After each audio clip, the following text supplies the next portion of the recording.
Hello students, आज की ये आइकॉनिक क्लास होगी टॉप 40 सिनोनिम्स के लिए। एग्जाम्स में सबसे अधिक बार पूछे जाने वाले क्वेश्चंस के साथ आपके बीच हाजिर हूं। आज हम इस क्लास को इतनी शानदार बनाने वाले हैं कि आप जितनी देर इस वीडियो को देखोगे उतना देर कुछ अच्छा सीखोगे। 2025 के बोर्ड एग्जाम में पूछा गया था स्ट्रैटेजी का सिनोनिम्स। सिनोनिम्स का मतलब होता है पर्यायवाची शब्द, समान अर्थ देने वाला शब्द।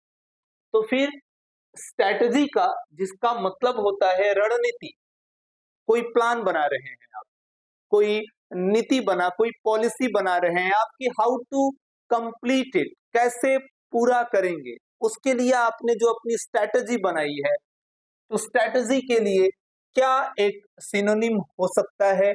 प्लान हो सकता है सर। प्लान एक सही वर्ड है स्ट्रैटेजी के लिए। मैं इस क्लास को बहुत अच्छा बनाना चाहता हूं, जहां हमारी बातें बहुत कम हो और कॉन्सेप्ट सबसे ज्यादा हो। 2025 के 12th के बोर्ड एग्जामिनेशन में क्वेश्चन आया जस्टिफाई। जस्टिफाई का मतलब होता है औचित्य सिद्ध करना, स्पष्टीकरण देना। जैसे आप क्वेश्चंस पढ़ते हैं तो वहां कई बार आपसे पूछा जाता है कि जस्टिफाई द रोल ऑफ नानू काका, यानी नानू काका का क्या रोल था अ पिंच ऑफ स्नफ वाले चैप्टर में, उसका स्पष्टीकरण दीजिए, उसे एक्सप्लेन करके बताइए। जस्टिफाई के लिए आप एक बेहतर सिनोनिम्स ले सकते हैं, एक्सप्लेन। नेक्स्ट क्वेश्चन है हमारे लिए, ये भी 2025 के बोर्ड एग्जाम में पूछा गया था। जेन्युइन का सिनोनिम्स क्या होगा? जेन्युइन का मतलब होता है असली, और इसके लिए आप एक सही वर्ड ले सकते हैं, रियल। बोर्ड एग्जाम में क्वेश्चंस बहुत भारी नहीं आते, वो एक्चुअल में हमारी एक्यूरेसी चेक करना चाहते हैं। वो चेक करना चाहते हैं कि हमारा प्रेजेंस ऑफ माइंड कैसा है। सो बहुत अच्छे से सारे क्वेश्चंस को आप देखते चलो।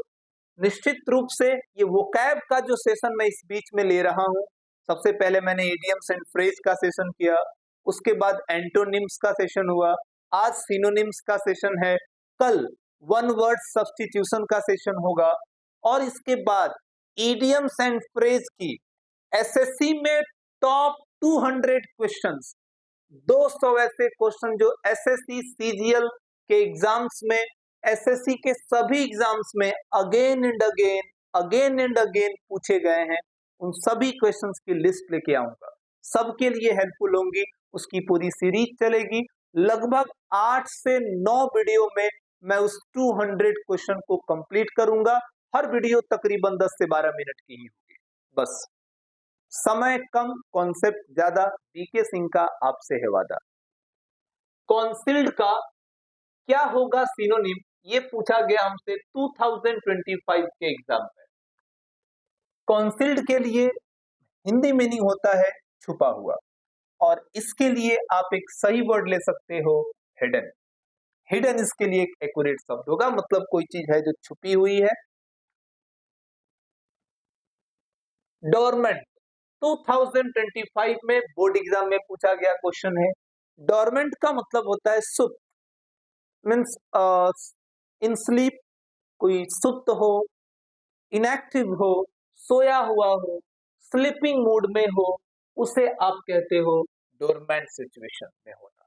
तो शुभ इसके लिए हिंदी था, और उसके एग्जैक्ट मीनिंग पे आप गए, स्लीपिंग आपने किया। मैं बार बार कहता हूं, जरूरी नहीं है कि इस क्वेश्चन में ये 4 ही विकल्प हो, ऑप्शन कोई भी हो सकता है। बस आपको ये पता होना चाहिए कि जो क्वेश्चन हमसे पूछा गया है उसकी एग्जैक्ट मीनिंग क्या है, और उससे रिलेटेड वर्ड इन चारों ऑप्शन में कौन सा है, ये आपको पता होना चाहिए। नेक्स्ट क्वेश्चन है वरीड। वरीड का मतलब होता है चिंतित, अपसेट, परेशान होना, और उसके लिए हमारे पास वर्ड है ट्रबल्ड, किसी परेशानी में होना, किसी ट्रबल में होना। आसान क्वेश्चन है, बोर्ड एग्जाम्स के लॉलीपॉप है ये सारे। 2025 में ही आपसे पूछा गया लॉफ्टी का सिनोनिम्स क्या होगा? इसका मतलब तो होता है ऊंचा, और ऊंचा के लिए एक आसान वर्ड हमें दिखाई दे रहा है हाई, तो करेक्ट वर्ड यहां पे होगा हाई।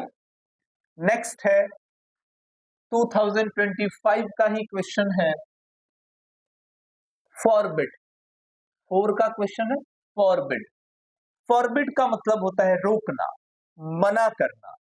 इट मीन्स प्रोहिबिट करना। प्रोहिबिट का भी मतलब होता है रोकना या मना करना। सो प्रोहिबिट आपका करेक्ट आंसर होगा। नेक्स्ट क्वेश्चन है हर्डल। 2023 में पूछा गया था। हर्डल बाधा, रुकावट। तो बाधा और रुकावट के लिए सर इसमें मुझे एक वर्ड दिख रहा है ऑब्स्टेकल। ऑब्स्टेकल का भी मतलब होता है स्टूडेंट बाधा, ब्रेकर। इसके लिए ब्रेकर वर्ड भी उपयुक्त है अगर इन 4 ऑप्शंस में होता तो। मैं बार बार कहता हूं कि ये नेसेसरी नहीं है कि ये यही 4 ऑप्शन आपके एग्जाम में आएंगे। हर्डल का मतलब बाधा या रुकावट होता है। अब वह वर्ड जो बाधा या रुकावट के लिए इस्तेमाल किया जा सकता है वो वर्ड हमारे लिए सिनोनिम्स होगा। इसका ब्रेकर भी हो सकता है इसका आंसर। नेक्स्ट है एंसेस्टर्स, यानी कि पूर्वज, और इसके लिए बहुत शानदार वर्ड है यहाँ पे फोर फादर्स, पूर्वज, दादा परदादा। नेक्स्ट वर्ड है थीन। अब इससे आसान क्या हो सकता है? थीन, थीन मतलब होता है पतला। 2022 में पूछा गया आपसे पतला। अब उसके लिए एक वर्ड है स्लिम। इसका करेक्ट आंसर स्लिम भी हो सकता है। नेक्स्ट क्वेश्चन है पार्डन। 2022 में पूछा गया पार्डन का मतलब क्या होता है? पार्डन मतलब होता है क्षमा, माफी मांगना, क्षमा। अब क्षमा के लिए कौन सा वर्ड है यार? स्ट्रेंज मतलब तो अजीब होता है। ऑड नंबर इवन नंबर की बात हो रही है यार। काम मतलब शांत होता है। फॉरगिव का मतलब होता है क्षमा, उससे रिलेटेड वर्ड है। नेक्स्ट क्वेश्चन है 2022 में पूछा गया था और इसके मिलते जुलते अर्थ पे जाना है हमें। मेलोडियस का मतलब होता है मधुर या सुरीला। इसका रिलेशन म्यूजिक से है, संगीत से है। मेरे पास इसके लिए वर्ड है म्यूजिकल, जो हमारे लिए यहाँ पे आंसर का काम कर रहा है। परफ्यूम 2022 में पूछा गया। परफ्यूम का मतलब इत्र, सुगंध, खुशबू, यानी कि जो हम लगाते हैं सेंट। इसका आंसर होगा सेंट। नेक्स्ट क्वेश्चन है शो। शो मतलब दिखाना, डिस्प्ले करना, एग्जिबिट करना। एग्जिबिट का भी मतलब होता है दिखाना। नेक्स्ट है चेंज। चेंज मतलब परिवर्तन, बदलाव, फर्क। अब इसके लिए हमारे पास वर्ड है अल्टर, बदलना, चेंज। नेक्स्ट है फ्रैग्रेंस, यानी कि खुशबू, सुगंध। अरोमा इसके लिए लाइट वर्ड हो सकता है। अरोमा का भी मतलब होता है इत्र, सुगंध, खुशबू। एनुअल, अब कौन नहीं पता है इसका आंसर? एनुअल वार्षिक, सालाना, ईयरली उसका आंसर हो सकता है। सर क्या ऐसे भी क्वेश्चन बोर्ड एग्जाम पूछता है? हाँ भाई, बोर्ड ने पूछ दिया कि रक्त का रंग कैसा होता है। अब आप सीरियस एग्जाम में बैठे हो भाई साहब, आप ये सोच रहे हो रक्त का रंग लाल होता है। इतना कॉमन क्वेश्चन तो ये नहीं पूछेगा। 100% विकल्प ढूंढने होंगे, अब फंस जाओगे वहीं पे। प्रेजेंस ऑफ माइंड चेक करना काम है। डिनाय, डिनाय का मतलब होता है अस्वीकार करना, किसी चीज को स्वीकार नहीं करना, नहीं मानना। यानी कि इसके लिए सिनोनिम्स हो सकता था हमारे लिए रिफ्यूज। रिफ्यूज का भी मतलब होता है अस्वीकार करना। सिनोनिम्स का मतलब भी होता है समान अर्थ वाला शब्द। काइंड मीन्स होता है दयालु। अब ह्यूमेन का मतलब भी होता है दयालु, ये भी हमारी एडजेक्टिव है। एडमायर का मतलब होता है बड़ाई करना, प्रशंसा करना। तो इसके लिए प्रेज भी हो सकता है, प्रेज का भी मतलब होता है बड़ाई करना, एप्रिशिएट भी हो सकता है, उसका भी मतलब होता है बड़ाई करना। नेक्स्ट है सगैसिटी, यानी कि बुद्धिमता, यानी कि विजडम। फर्क होता है ज्ञान में और जानकारी में, विजडम। नेक्स्ट वर्ड है विविड, कोई चीज जो अस्पष्ट है, कोई चीज जो क्लियर है, एकदम ग्राफिक सिचुएशन में है, जीवंत है। उदाहरण भी आपने दिया तो ऐसा दिया जो सजीव उदाहरण था, जो सामने वाले को समझ में आया क्योंकि वो उसके लाइफ से रिलेटेड था। तो वैसे एग्जाम्पल को हम ग्राफिक एग्जाम्पल कहते हैं, विविड एग्जाम्पल कहते हैं। सौरो का मतलब होता है दुख, सैडनेस, इसका भी मतलब होता है दुख। सैड मतलब दुखी और सैडनेस मतलब दुख। एक छोटी सी मजे की बात बताता हूं, NES जो होता है ना, वो अबस्ट्रैक्ट नाउन के साथ होता है, वो अबस्ट्रैक्ट नाउन के साथ होता है। तो देखना कभी भी काम करते समय अगर आपको NES किसी शब्द में मिल रहा है, किसी एडजेक्टिव के साथ अगर NESS लगा हुआ है, इट मीन्स कि वो नाउन बन चुका है, वो अबस्ट्रैक्ट नाउन बन चुका है। हार्डनेस, सॉफ्टनेस, स्वीटनेस, ये वही है। ठीक है। नेक्स्ट है गुड्स। अब गुड मीन्स अच्छा होता है सर, बट गुड्स मतलब सामान होता है, और सामान के लिए हमारे पास वर्ड हो सकता है प्रोडक्ट। पोस्टपोन, टाल देना, आगे बढ़ा देना, हिंदी में कहते हैं स्थगित कर देना, और उससे मिलता जुलता अर्थ है डिले करना, विलंब करना, टालना, आगे बढ़ाना। नेक्स्ट है एलियन। अब एलियन कोई मिल गया मूवी वाला नहीं, एलियन हम विदेशियों को भी कहते हैं, जो अजनबी है, जो हमारे लिए स्ट्रेंजर है, अजीब है, अजनबी है, उसको आप एलियन कह सकते हो। एम्बिशन यानी कि महत्वाकांक्षा, अभिलाषा, एस्पिरेशंस उसके लिए सही वर्ड हो सकता है। एक होता है अभिलाषा, एक होता है महत्वाकांक्षा। आकांक्षा और महत्वाकांक्षा, मुझे चाहिए, ये आकांक्षा है, हर कीमत पर चाहिए, चाहे उसके लिए लाशें क्यों न बिछा देनी पड़े, ये महत्वाकांक्षा है।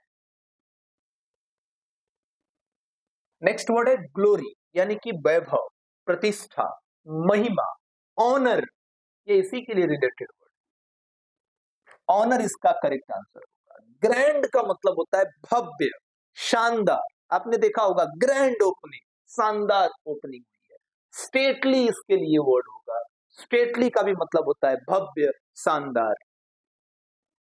नेक्स्ट है डेफ्ट, यानी कोई कुशल है, किसी चीज में माहिर है, निपुण है, स्किलफुल है, दक्षता किसी में आ गई हो, स्किल किसी में आ गया हो, तो उसको डेफ्ट कहते हैं, उसको निपुण कहते हैं, प्रोफिशिएंट कह सकते हैं।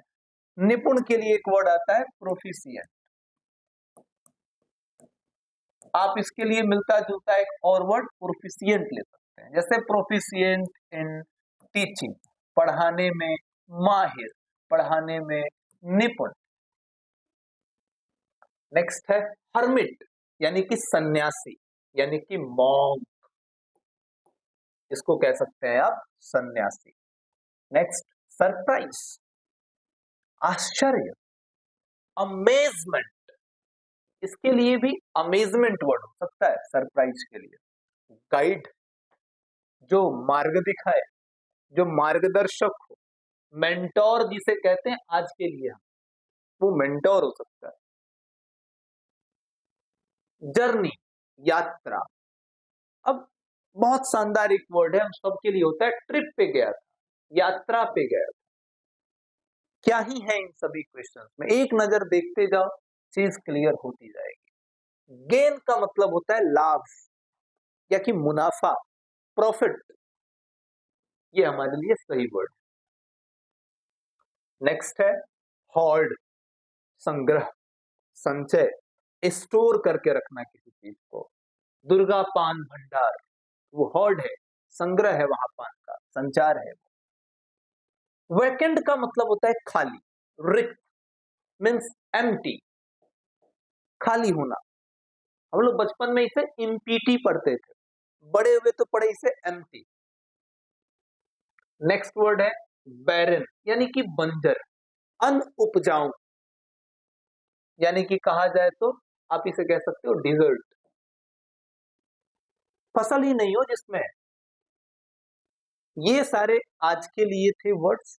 बहुत ही कम समय में आपने 40 सिनोनिम्स को कवर किया। मैंने पहले भी कहा था ये लेवल 1 है।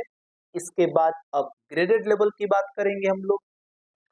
इसके बाद हम इसकी जो सेकेंड फेज आएगी वहां हम सीपीओ, सीएचएसएल, बैंक पीओ जैसे एग्जाम्स के लेवल को टच करेंगे। पहले आपने इसका इंट्रो फिगर देखा। 12th के बिहार बोर्ड के जो हमारे प्यारे बच्चे थे उनके लिए तो इतना काफी था, उन्होंने इस चीज को बहुत प्यार से देख लिया होगा। नेक्स्ट जब इसकी सीरीज लाऊंगा तो वहां लेवल बड़ा करके लाऊंगा। वहां हम यूज करेंगे black book of English vocabulary. वहां हम यूज करेंगे अच्छे अच्छे जो ग्रामर की बुक्स आती है, लाइक एचपी बक्सी की बुक आती है, जैसे इंग्लिश ग्रामर एंड कंपोजिशन की बुक आती है, अशोक कुमार सिंह की बुक आती है। तो इन सभी बुक्स के अंदर जो उन्होंने वोकैब यूज किया है जिसे वो मानते हैं ये एग्जाम्स के लिए बेटर हो सकती हैं, उनको भी फिल्टर करके खंगाल कर उन सब में से 30 किताबों के बीच से मैं कंटेंट आपके लिए रखूंगा। वो आपके लिए बेनिफिशियल होगा। आप 20 मिनट देखोगे, मैं उस 20 मिनट के प्रेजेंटेशन को बनाने के लिए अपने 10 घंटे खर्च करूंगा। तो 10 घंटे का ये पीपीटी प्रेजेंटेशन 20 मिनट की आपकी क्लास में कवर हो जाएगी। इतनी ड्यूटी है एक टीचर की और ये टीचर अपनी ड्यूटी करना जानता है।